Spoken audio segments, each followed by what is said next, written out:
Marigold Ashbrook had always believed that 45 years of marriage earned a woman the right to grow old in her own kitchen, in the house where she had raised her 2 children and learned to bake her mother's bread. Instead, she got a divorce settlement that fit on a single page and the back of a husband walking toward a woman younger than their daughter. Divorced at 68 with $312 to her name, no key to any door she could call hers, and a promise her mother Gennie had whispered 40 years ago when Marigold was 28. She walked the long road out of Larkspur Hollow toward an abandoned greenhouse her family had always called a glass coffin, but that Marigold had always called the sanctuary.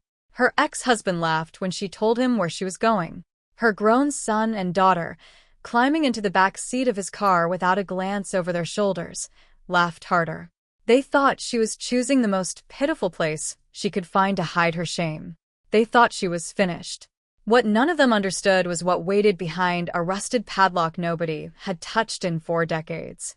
That greenhouse held a story Larkspur Hollow had spent 40 years pretending to forget, and Marigold had finally come back to tell it. Inside her mother's sealed oak cabinet sat 3 yellowed letters and a leather portfolio with no resale value.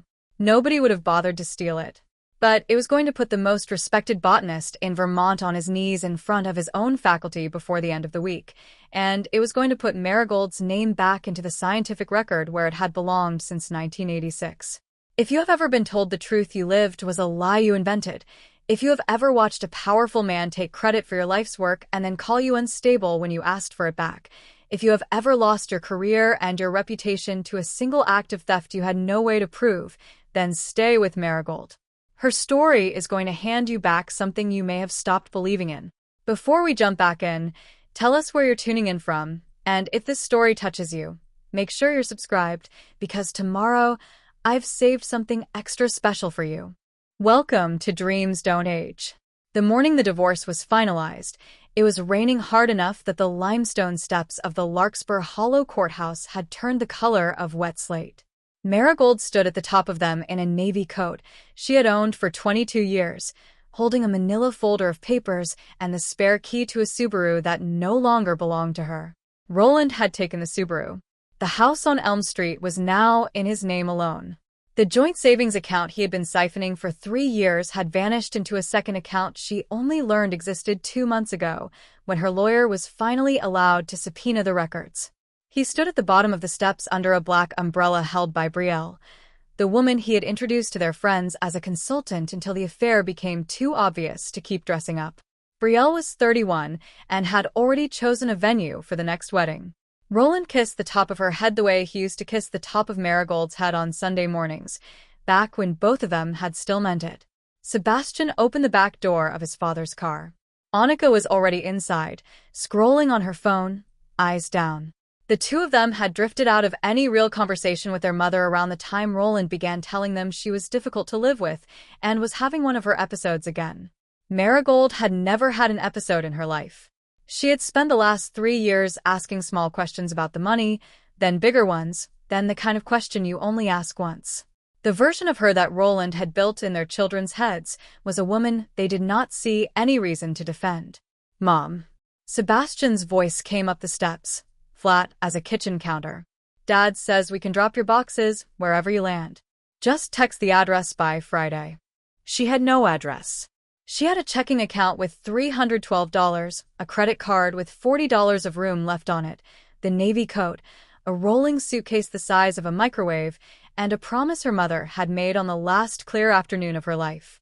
I'm going up to the Hollow place, Marigold said. Annika's head finally lifted. The Pemberton property? Mom, that place has been condemned since I was in high school. It hasn't been condemned. It's been ignored. Same thing. Roland was watching her now from under the umbrella, with a small puzzled smile he had spent 30 years using on her in front of other people. The smile that said, calmly, my wife is being unreasonable again. Goldie, honey, there's no power up there. The well's been dry since your mother passed. The greenhouse has probably caved in by now. Your mother died, what, 12 years ago? Nobody has set foot on that lot since. He turned to the children. Your mother is going to live in a glass shed. Sebastian laughed. His laugh was not cruel, which was somehow harder to hear. It was the polite laugh of a man being agreeable with his father. Annika did not look up from her phone. Marigold said nothing. She walked down the steps past the three of them with her suitcase rolling behind her on the wet stone, and she kept walking when she reached the sidewalk, and she did not turn around when Brielle said something low that made Roland chuckle into the rain. She walked all 4.6 miles out of town. She could not afford the cab fare, and she did not want anyone she had grown up with seeing her standing alone at a bus stop on the morning her name had been changed back to Pemberton. By the time she reached the bend in Route 12 where the old family property line began, the rain had stopped and the October sun had come out, low and thin and yellow, and her coat was steaming around her shoulders. She stopped at the rusted iron gate, reached up under the collar of her blouse, pulled out a brass key on a tarnished chain she had been wearing against her skin for 40 years. "Mom," she said to nobody. "I came." The gate took both of her hands to push open. The hinge had rusted into a half-shut position, and a tangle of bittersweet had sewn the bars together with 30 winters of growth. Marigold pushed her shoulder into it, and the gate gave with a sound like a tooth being pulled. The drive was longer than she remembered. Goldenrod and Queen Anne's lace had swallowed the bluestone, and the maples her mother had planted in 1962 had grown into the kind of trees that made you tilt your head back to find their tops. The farmhouse came into view at the second bend. Roof half-collapsed on the south side, porch sagging where the joists had given out, every window broken by weather or some bored teenager with a rock. A house that had given up on itself. The greenhouse was behind the house, set into the slope, and from the drive she could only see the iron ridge beam catching the last of the sun. She did not go to it yet. She sat down on the porch step the way she used to sit when she was 11, waiting for her mother to come out with 2 glasses of lemonade. The wood was soft enough that she felt it give under her weight. Roland had been wrong about the date. Gennie Pemberton had been gone 40 years, not 12. He had never been able to keep the dead straight in his head, even when the dead in question were his wife's people. Marigold had been 28 the last time her mother stood on these steps. She was a graduate researcher at Northbrook College then, working under a botanist named Hollister Bromage on a long study of Iris reticulata cultivars in the Vermont Hill Country. She was the one in the field at 4 in the morning, the one with the breeding records and the hand-pollinated specimens she kept in flats in her mother's greenhouse because the college lab ran too warm. By the spring of 1986, she had a hybrid. Violet petals with a pale streak running the length of each fall, like a strand of cream poured into coffee. She had named it for her mother. She had filed the paper with the department on a Tuesday morning in May. What came after, her body remembered, without permission. The phone call from a friend, 3 weeks later. The journal article with Bromage's name above the abstract, and her own work inside it. The faculty meeting where she sat alone at one end of a long table and was told, with great patience, that overwork sometimes made graduate students invent things, and that she should consider taking a medical leave before her behavior damaged her career further. The leave became a withdrawal. The withdrawal became a marriage to a kind man named Roland who told her she did not need to prove anything to those people. The marriage became 45 years, and the work she had done at 28 became a thing she did not say out loud anymore. Her mother had been the only one who never asked her to stop saying it. Gennie Pemberton grew lilies for the church and tomatoes for the farm stand, and a bed of Iris reticulata along her front walk that nobody else in Larkspur Hollow could match. She had told Marigold once that a woman with dirt under her fingernails could not be ruined by a man in a clean shirt. She said it the same way she said everything, with a half-smile and a hand on Marigold's wrist. 40 years ago, on the last good afternoon, Gennie was propped on 3 pillows in the hospital bed they had moved into the front room of this house. She asked the nurse to give them a few minutes alone. She reached under her own collar and unhooked the brass key from a chain she wore against her skin. She pressed it into Marigold's palm with both hands. "When you have nothing left," Gennie said, "go to the greenhouse. I left you what you will need." "Mom, I have everything. You won't always." Marigold had not understood. She had a young husband and 2 small children, and a future she still believed in. She had taken the key only because her mother's hands were shaking and she did not want to upset her. Preparing and narrating this story took us a lot of time, So if you're enjoying it, subscribe to our channel. It means a lot to us. Now back to the story. She had worn the key for 40 years. Through the births of 2 children, the funeral of her father, the slow disassembly of her life by a man she had once trusted with all of it. She had never come to see what was on the other end of it. Some part of her had been waiting until she earned the right to be desperate enough. She stood up from the step. The light was beginning to drop behind the ridge, and the air had the cold, sharp smell of October, wood smoke from somebody's chimney 3 farms over. She walked around the side of the collapsed house through wet grass that came up to her knees, and the greenhouse came into full view. It was bigger than she remembered. 40 feet long, 10 feet at the peak, an iron and glass structure her grandfather had ordered from a Pittsburgh foundry in 1938, and her mother had loved like a 3rd child. Half the panes were broken. Ivy had climbed the south wall and made a green skin over the glass. A heavy oak door at the near end. A padlock the color of dried blood. She walked toward it. The padlock was the size of her fist.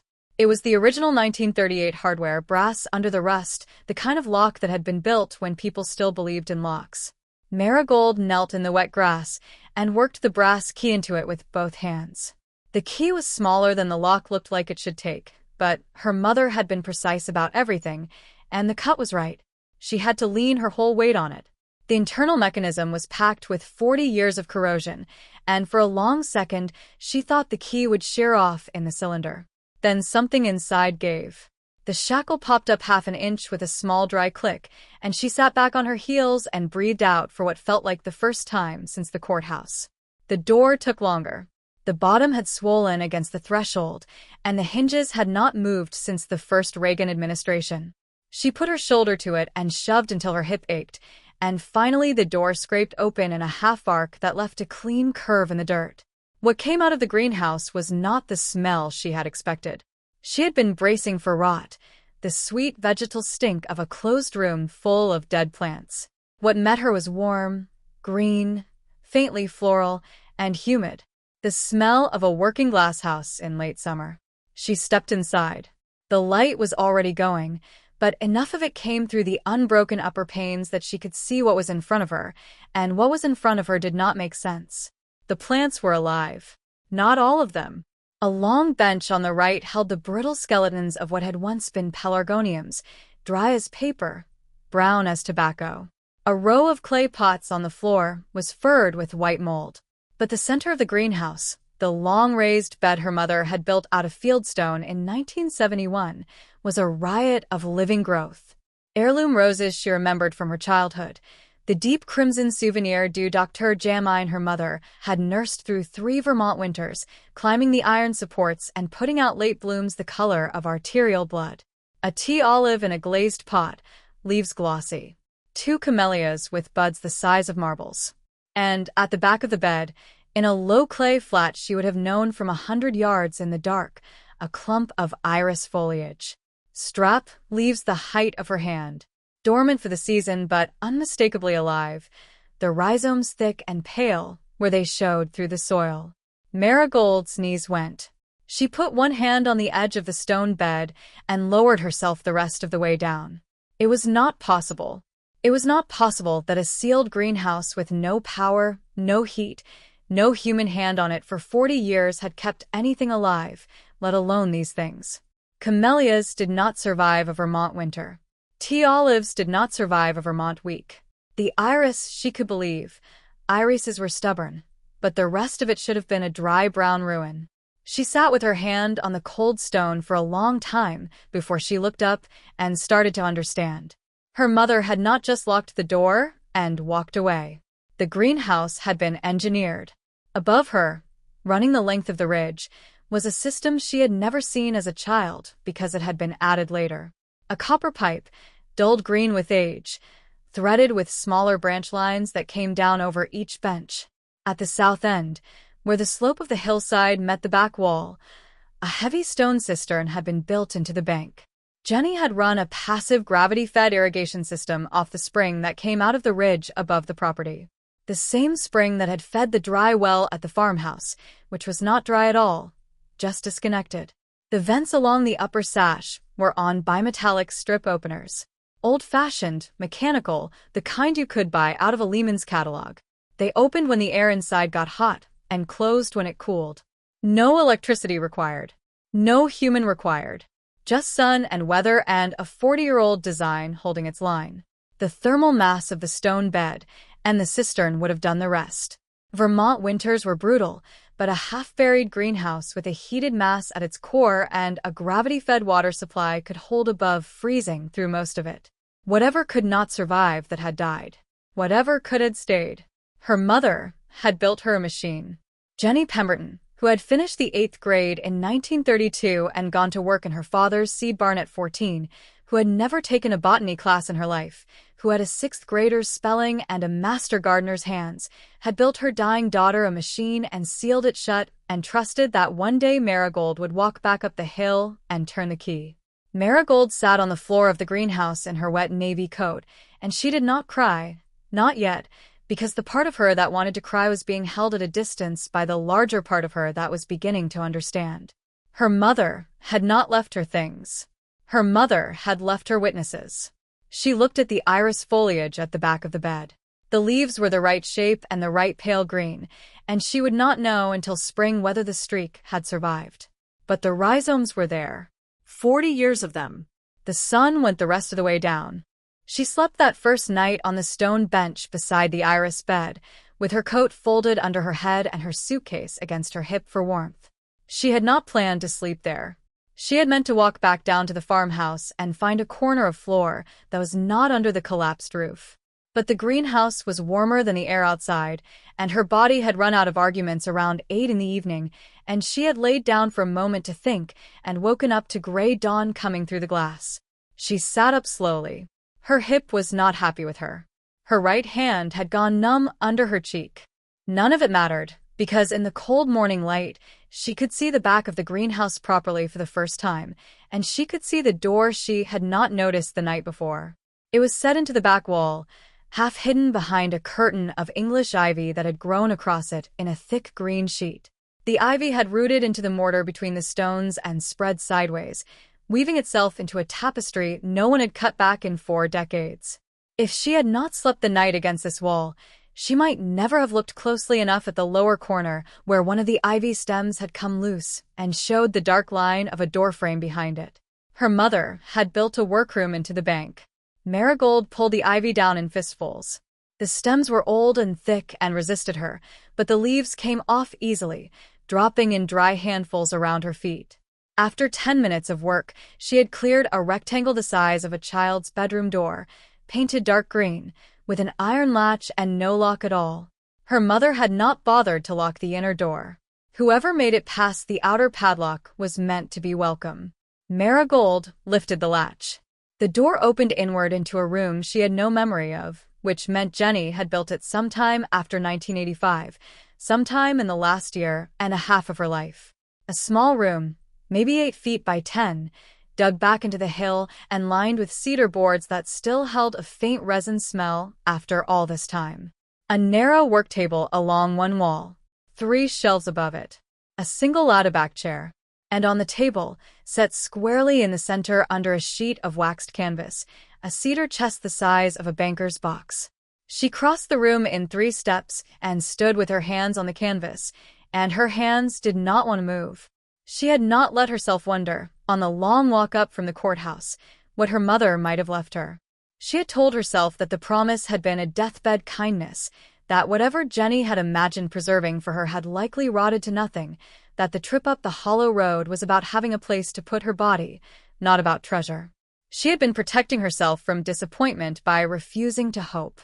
Now her hands were shaking, and she had to sit down in the ladder-back chair before she could pull the canvas back. The chest was unlocked. The lid lifted easily.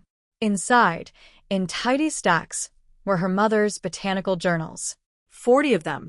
Cloth-bound, dated by year on the spines in Gennie's blocky pencil hand, the earliest from 1947 and the latest from 1985. Beside them, in 3 flat archival boxes, lay hundreds of press specimen pages, each labeled in the same pencil hand with the species, the date, the location, and the weather on the day the specimen was cut. Marigold had not known these existed. She had not known her mother kept records like this.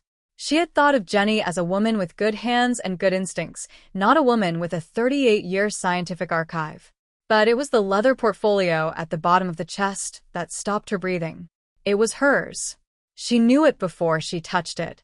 Oxblood leather, brass corners, the small ink stain in the lower right where she had set down a wet pen at 2 a.m. in 1985 and forgotten about it. She had carried this portfolio for 2 years at Northbrook College. She had taken it to every meeting with Hollister Bromage. She had walked into his office with it on the morning of May 14, 1986, and she had walked out without it, and when she had asked for it back the following week, he had told her, with great kindness, that he had no recollection of any such portfolio, and perhaps she was misremembering. She had spent 38 years assuming he had burned it. She lifted it out of the chest and laid it on the work table. Her hand was unsteady enough that she had to use both of them to work the brass clasp. The leather was supple. Someone had been oiling it. The portfolio held what it had always held. Her field notebooks from the 1984 and 1985 growing seasons, her own handwriting in waterproof ink, every cross documented by date and parent stock. Her hand-drawn pollination charts. The breeding records for what would become the violet-streaked iris she had named for her mother, with a sequence of test crosses that ran across 2 summers and could not have been faked or backdated. A separate folder of photographs, the kind you took on a Pentax K1000 in 1985, showing her in the Northbrook greenhouse with apparent specimens at her elbow and a wall calendar visible behind her shoulder. A signed and notarized affidavit from a graduate student named Ingrid Larson, dated April 1986, witnessing that the breeding program was Marigold Pemberton's original work. Her mother had gotten it back. Somehow, in the last year of her life, dying of pancreatic cancer, Gennie Pemberton had gotten Marigold's portfolio back from a man who had told everyone he had never seen it. Marigold sat down on the cedar floor. She did not move for a long time. Her back was against the leg of the work table, her knees drawn up, the portfolio open across her lap. She turned the pages slowly. She had not seen her own 28-year-old handwriting in nearly 40 years, and there was a stranger in it. A woman who used phrases like promising recombinant and F2 segregation pattern without thinking twice. A woman who had drawn a small cartoon iris in the margin of one notebook page on July 19, 1985, with a speech bubble that said, "Please be stable, please be stable, please be stable." A woman who had not yet been told she was unstable herself. Marigold had to put the portfolio down and breathe carefully through her mouth for a while. Then she picked it up again because she had not finished the work yet.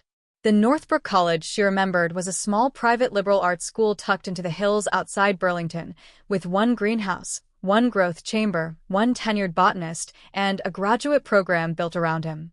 Hollister Bromage had been 42 when she met him, already a name in cultivar genetics, already on the boards of 2 horticultural societies. He had taken her on as a graduate researcher in the fall of 1983 because she had walked into his office with a sheaf of seed-saving records from her mother's greenhouse that documented 35 years of stable open-pollinated tomato lines, and he had said, without smiling, that he had not seen documentation like that from a master's applicant in a decade. For 2.5 years he had been her mentor. He had been generous with her. He had introduced her at conferences. He had written her a recommendation letter in her second year that she had memorized because no one in her family had ever said anything that complimentary about her in writing. She had loved him the way a young scientist loves the first older scientist who takes her seriously, which is a kind of love that has no body to it, but has every other dangerous part. The breeding program had been her idea. She had brought it to him in the spring of 1984.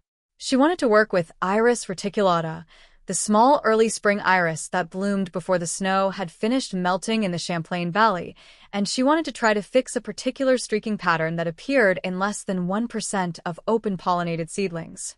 He had been skeptical. He had told her the trait was likely a chimeric expression and would not breed true.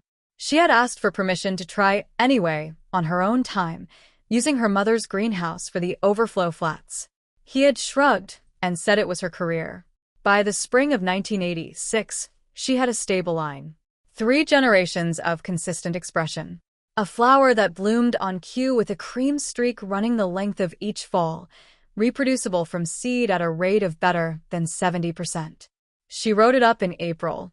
She submitted the paper to the department on May 13th, with Bramaj as second author because he had been her supervisor, and she had walked into his office the next morning carrying the leather portfolio because he had asked to see the original breeding records. She had left the portfolio with him. He had said he wanted to review the methodology one more time before forwarding the paper. She had thanked him and gone home and called her mother and told her the work was finished and the iris was real. 3 weeks later, a friend in the genetics program at UVM had called her at her parents' house and asked her, very carefully, whether she had seen the new article in Hort Science.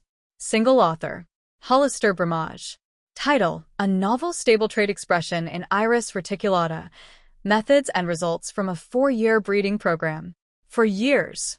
She had been 26 when she started. She had driven to Northbrook at 6 in the morning the next day. Bramaj had not been in his office. His secretary had told her, with a particular kind of pity reserved for women about to embarrass themselves, that Dr. Bramaj had been concerned about Marigold for some time, that he had spoken to the department chair, that perhaps Marigold should consider taking a few days.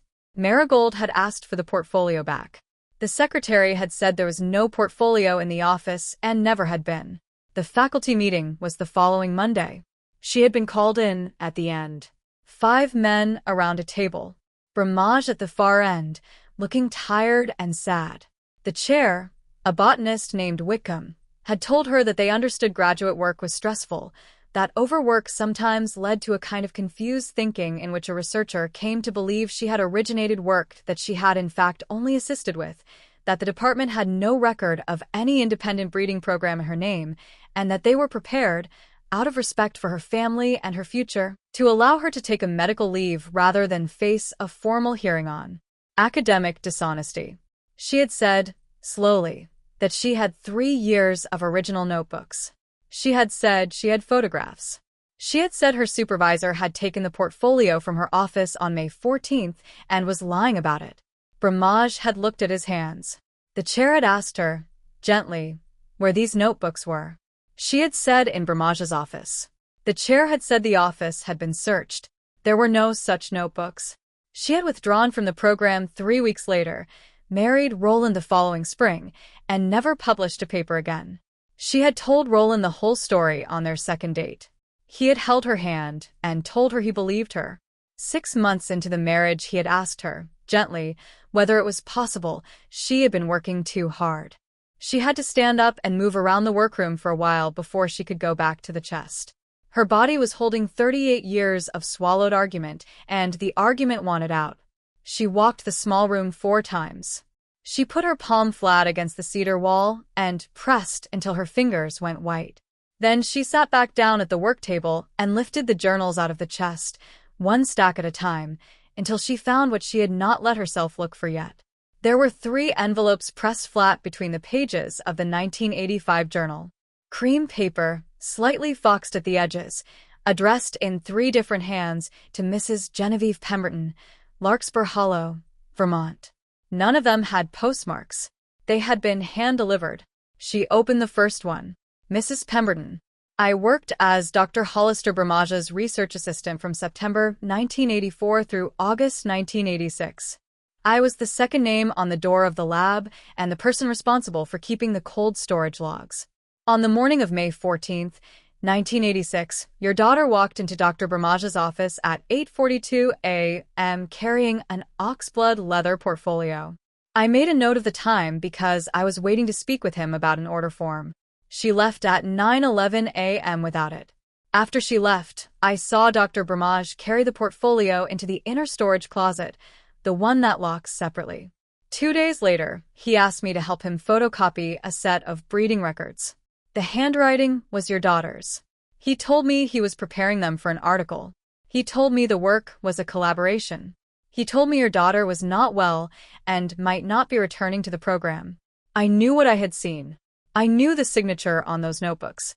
I am writing this letter because I cannot live with myself if I never put the truth on paper somewhere. I did not come forward at the time. Dr. Bramaj held my fellowship funding. My husband had just lost his job. I had a 1-year-old. I told myself I would speak up when it was safe, and then I told myself the moment had passed, and then I told myself she had moved on with her life and would not want me to drag it back up. None of those things were true. I was afraid. If this letter ever reaches your daughter, please tell her that I knew. I knew on the morning of May 14th. I knew on the day the article came out.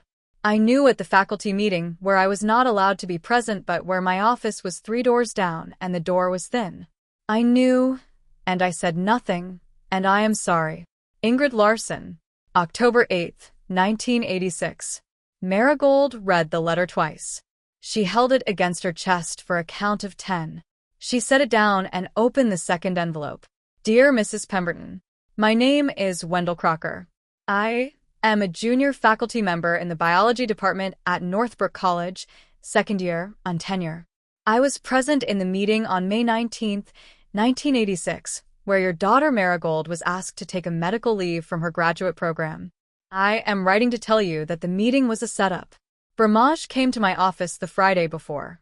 He told me he was concerned about a graduate student who had become fixated on the idea that she had originated a breeding program he had been running for years.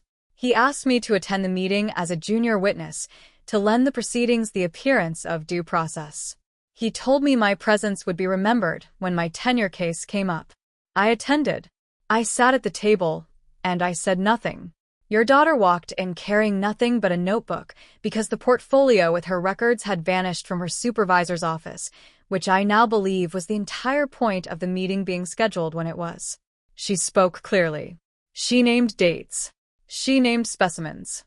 The 4 senior men at that table looked at her the way men look at a woman they have already decided to discard, and I watched it happen, and I said nothing. I got tenure 2 years later. I have not published a paper I am proud of since. I do not know if there is a connection, but I suspect there is. I am writing because Mrs. Linnea Halvorson, who keeps my children on Tuesdays, told me last month that her sister Ingrid had written to you. I felt that if she could write a letter, I could write a letter. Wendell Crocker.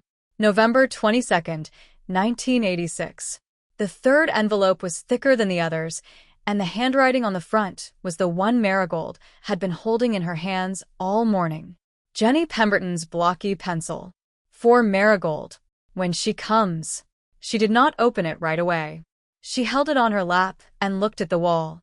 40 years.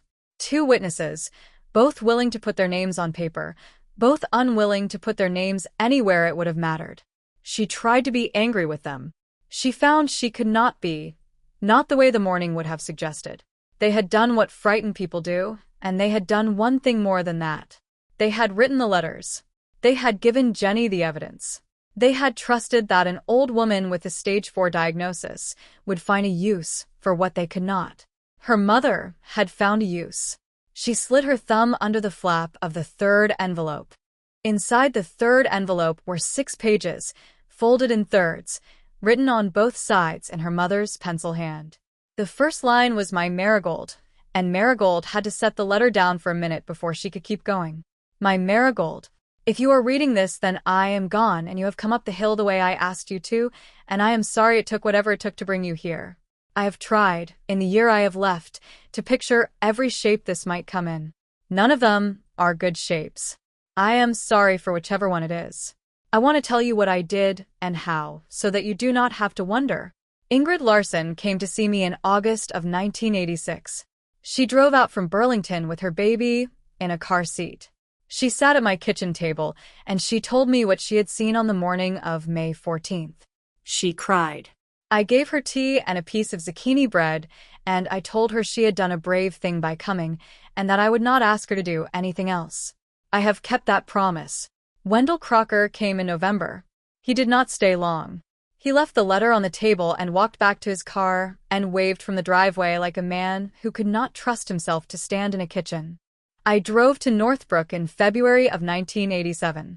I was not yet sick then, or I did not yet know I was sick. I went to Dr. Bramage's office, and I sat in his waiting room for 2 hours until he agreed to see me. I told him who I was. I told him I knew what he had done. I told him I had 2 letters in my purse from people who had been in his lab and his department. I told him I was not threatening him. I was telling him. He said many things. The thing he said that I want you to know is this. He said that if I made any move to take what I had to a journal or a newspaper or another university, he would make sure that what was left of your reputation in the state was finished, and that he would extend the same courtesy to your father's seed business, and that the next time anyone in Larkspur Hollow heard your name it would be in a context you could not come back from. I believed him. I am not proud of believing him, but I believed him, and I want you to know why. You were 30. You had Sebastian on your hip and Annika in your belly. Roland was a good man then, or I thought he was, and the two of you were starting something. I did not want to be the woman who tore down. I thought, if I push this, what does she get? A scandal she did not ask for. A husband who has to choose between his wife and his church friends. 2 children who grow up hearing their mother's name in the same sentence as the word fraud. Even if I won, even if I forced the journal to retract, you would have spent the next 10 years being the woman who had a fight with Hollister Bramage. I did not want that to be your shape. So, I made a different decision. I want you to know it was a decision. I did not lose my nerve. I chose. I built you the greenhouse. I had your father's brother Pete come up from Springfield to help me run the cistern line, and I told him it was for the camellias. I added the vent openers. I moved the iris flats from the college overflow into the back bed, and I babed the rhizomes through 3 winters. I went to Bramage's office one more time, in the spring of 1988, when I had been told I had 4 months. I told him I needed something from him. I told him if he wanted me to die quietly, he would put your portfolio in a manila envelope and leave it under the back step of the Northbrook greenhouse on Saturday at 6 in the morning. I told him my brother Pete would pick it up. Pete picked it up. I have kept it for you. I have kept the journals for you. I have kept Ingrid's letter and Wendell's letter for you. I have kept the iris alive for you, because the iris is the part that cannot be argued with. A man can say a notebook was forged. He cannot say a flower in a pot is not a flower in a pot. I am sorry I could not give these things to you while I was alive. I told myself I was protecting you. Maybe I was protecting myself from watching you fight. I do not know anymore. What I know is that you will be older when you read this than I ever got to be, and you will know things I did not get to learn, and you will be standing in a greenhouse I built for you, and that will have to be the apology. Use what is here, or do not use it. Either is allowed. The work was always yours. I love you more than I knew how to say to you in person. I am sorry for that too. Mama. Marigold read the letter through twice. She folded it carefully along its original creases and slid it back into the envelope. She put the envelope in the inside pocket of her navy coat, against her chest, where the brass key had been. She sat in the workroom until the light through the open door began to go gold. The Northbrook College Department of Botany was hosting a 50th anniversary gala the following evening. Bramage was being given the Lifetime Achievement Award. Marigold had read about it in the Burlington Free Press 3 weeks ago, in the kitchen on Elm Street, while Roland was upstairs packing. She had a portfolio. She had 2 letters. She had a flower. She had a daughter's letter from a mother who had finally stopped apologizing. She stood up, brushed the cedar dust off her coat, and walked back out through the greenhouse to begin getting ready. The gala was at the Northbrook College Faculty Club, a Greek revival building on the south end of campus that had been a private home until 1962. Black tie. $600 a plate. The kind of event where the alumni magazine sent a photographer and the dean's wife wore the same brooch she wore every year and pretended she had not. Marigold spent the morning in the greenhouse cutting a single specimen of the iris from the back bed. The bloom was not yet open, but the bud was tight and full, and the streak was visible along the closed petal where the cream coloring ran like a thread down the violet. She potted the rhizome with a clump of its own soil into a small terracotta pot her mother had stored under the bench. She wrapped the pot in a square of burlap. She put it in a canvas tote. She walked the 4 miles back into Larkspur Hollow at noon, with a tote on her shoulder, the leather portfolio under her arm, and the 3 letters in the inside pocket of the navy coat. She went to Hester Quinlan's house on Maple Street. Hester had been her closest friend since the 2nd grade. Hester had sat next to her at her father's funeral. Hester had walked Sebastian and Annika to school for 2 months when Marigold had pneumonia in 2003. Hester had not spoken to Roland in 11 years. She opened the door before Marigold knocked. "Get in here," Hester said. I heard about the courthouse. I have been calling the house for 2 days. He changed the number. Of course he did. Hester took the portfolio out of her hand and the tote off her shoulder and walked her through the kitchen to a pot of soup on the stove. Eat first. Then tell me what you need. I need a dress. For what? For the gala tonight. The Bramage Gala. Hester turned away from the stove, very slowly. Goldie. I have it back. Have what back? Marigold took the portfolio off the kitchen table and laid it open in front of her friend. Hester stood with one hand on the back of a chair and read for 10 minutes, without speaking. When she looked up, her face was a shape Marigold had not seen since they were 16. Wear my mother's dress, Hester said. The black one with the lace. We are the same size. I will drive you. The dress was 40 years old and fit Marigold the way a dress fits when it has been waiting for a particular evening. Hester pinned her hair. Marigold added the brass key on its tarnished chain over the lace collar, where it could be seen. The faculty club was already full when they arrived at 7:30. Hester parked in the circular drive and squeezed Marigold's hand once and let her out at the door. Marigold walked up the steps with the portfolio under one arm and the burlap-wrapped iris in her other hand, and the doorman, a junior from the college who did not know who she was, opened the door for her without asking. The reception was in the long hall. Roland was there. She saw him before he saw her, standing near the bar with Brielle on his arm and a glass of something amber in his free hand, and she saw the moment his face registered her. Sebastian and Annika were 2 steps behind him. Bramage had invited Roland personally, which Marigold had not known and which made sense the moment she thought about it. Roland had been a donor to the department for 30 years. Bramage had cultivated him the way a man cultivates the husband of a woman he wants to keep on a leash. Marigold did not stop walking. She crossed the hall and went directly into the dining room, where Bramage was seated at the head table and where the dean was 3 minutes into his introduction. A man whose contributions to cultivar genetics, the dean was saying, have shaped this department for nearly half a century, whose name is on more than 90 published papers, whose generosity to this institution. Excuse me, Marigold said. Her voice was not loud. It did not need to be. She was the only person in the room not seated, and the dean stopped mid-sentence and looked at her. 600 faces turned. My name is Marigold Pemberton, she said. I was a graduate researcher in this department from 1983 to 1986. I am here to return something that has belonged to your honoree for a long time, and I am here to take back something that has belonged to me. She walked the length of the center aisle. She set the burlap-wrapped pot on the corner of the head table and unwrapped it. She set the leather portfolio beside it. She drew the 3 letters out of her pocket and laid them flat on the white linen. Bramage was looking at the portfolio. The blood had left his face in the slow way blood leaves the face of a man who has spent 40 years preparing for a moment and has nonetheless been surprised by the timing of it. That is the Iris reticulata cultivar I bred and stabilized between 1984 and 1986, Marigold said to the room. It has been growing in my mother's greenhouse continuously since the spring of 1986. The breeding records are in this portfolio, in my handwriting. The witness affidavits are in these envelopes. One is from Ingrid Larsen, who saw Dr. Bramage take the portfolio from his office on May 14, 1986. One is from Wendell Crocker, who was present at the meeting where I was forced out of the program. The third is from my mother, who recovered the portfolio from Dr. Bramage in 1988. She looked at Bramage. You can stand up and tell these people the truth tonight, or I can tell it to the Burlington Free Press in the morning. Your choice. The room had gone the kind of quiet that has weight to it. Bramage stood up. He stood for a long moment with both hands on the edge of the head table. He was 80 years old, and the years showed on him now in a way they had not shown 10 minutes earlier.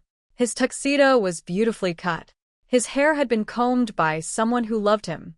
His mouth opened and nothing came out of it, and he closed it again, and the sound of 600 people not breathing filled the room. Hollister, the dean said quietly, from the chair beside him.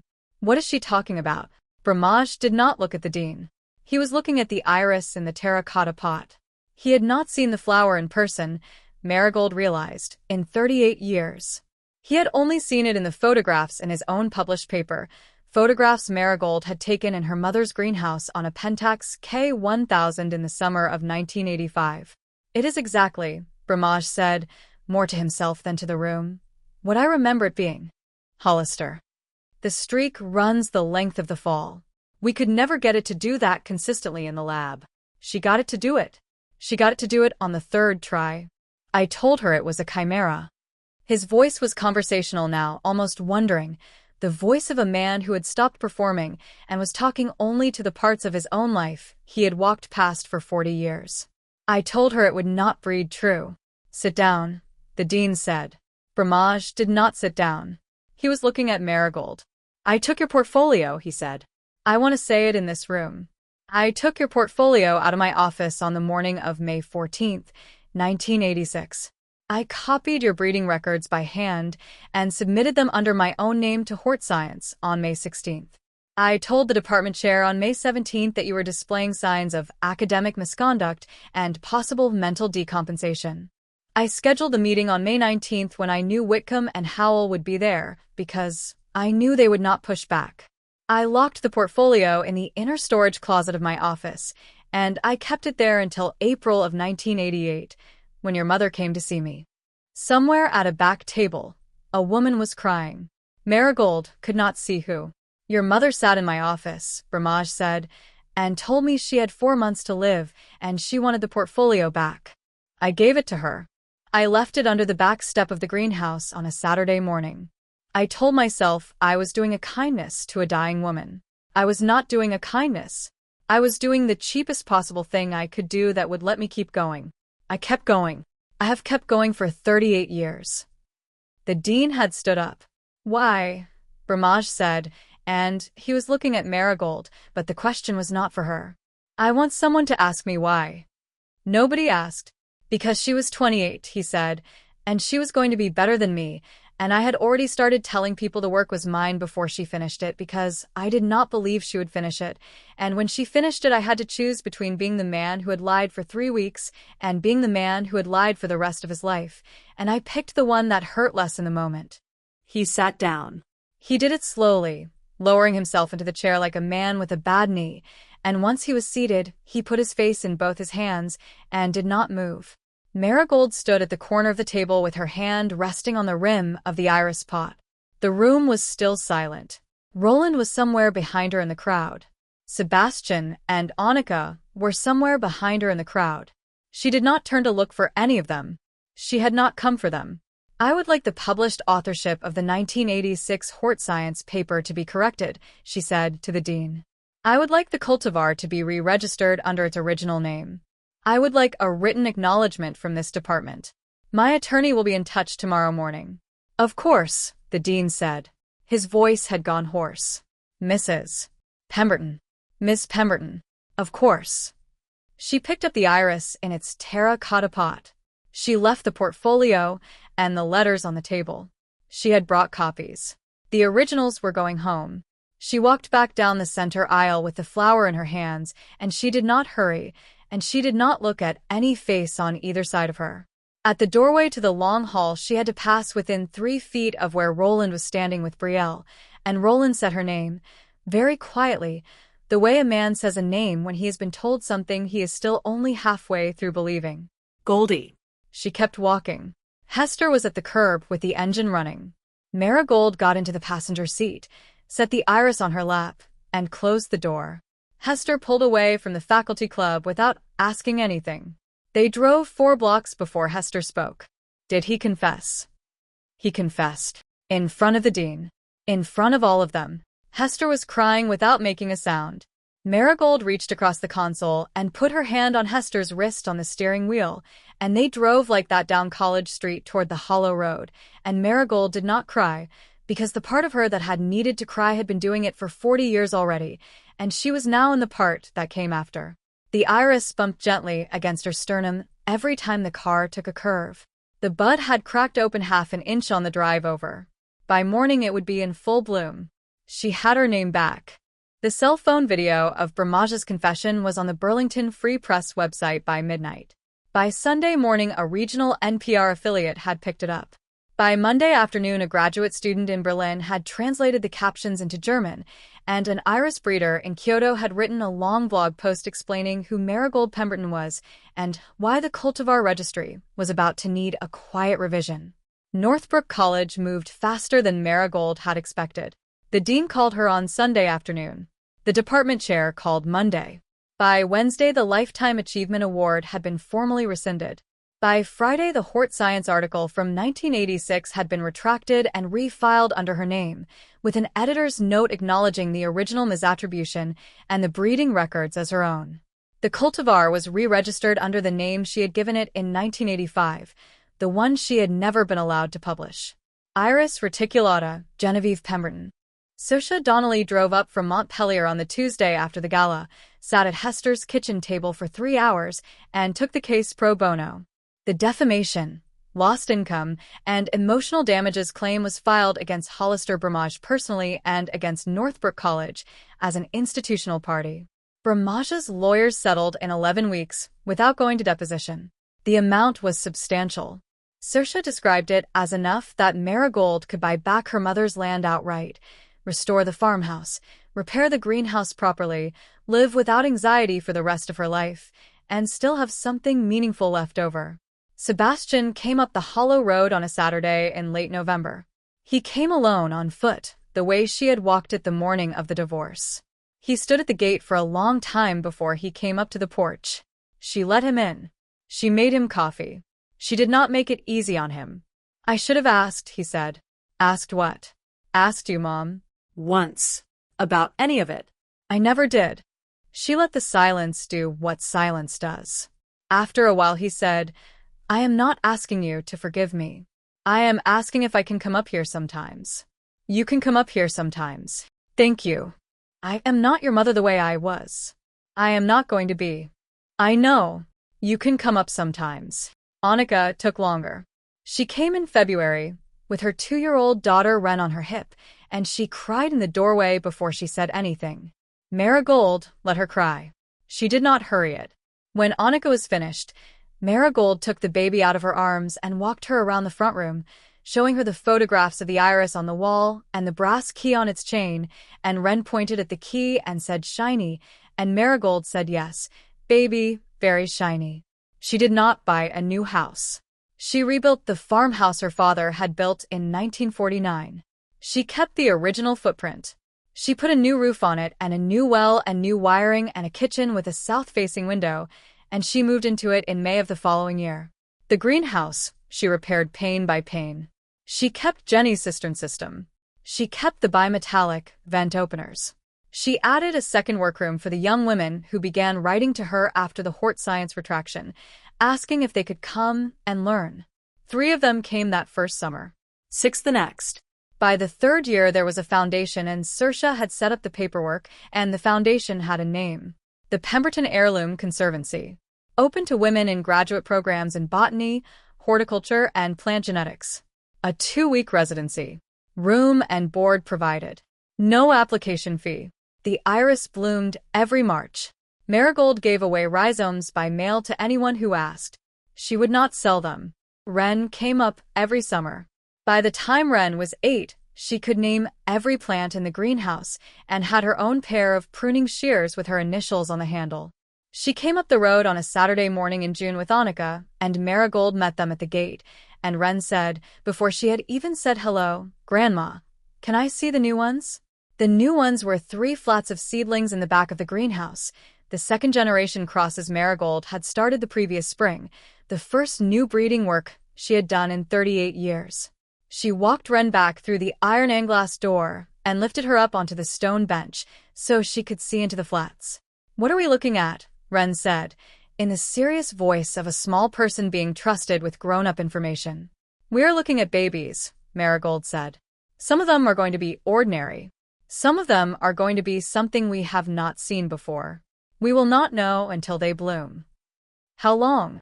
3 years. "That is forever." "It is not forever, baby. It only feels like forever." Wren put one finger, very gently, against the soil at the edge of the flat. The greenhouse held its breath the way greenhouses do in late afternoon, and Marigold stood beside her great-granddaughter, and the light came down through the south-facing glass exactly the way her mother had built it to. If this story moved you, leave one word in the comments telling Marigold what you would say to her if she walked into your kitchen tonight. Because Gennie Pemberton was right. A man can argue with a notebook. He cannot argue with a flower in a pot. The work was always yours. It still is. It is not too late, at 68 or 75 or 80, to walk back up the hill and turn the key. Welcome to Dreams Don't Age. Up next, you've got 2 more standout stories right on your screen. If this one hit the mark, you won't want to pass these up. Just click and check them out. And don't forget to subscribe and turn on the notification bell so you don't miss any upload from us.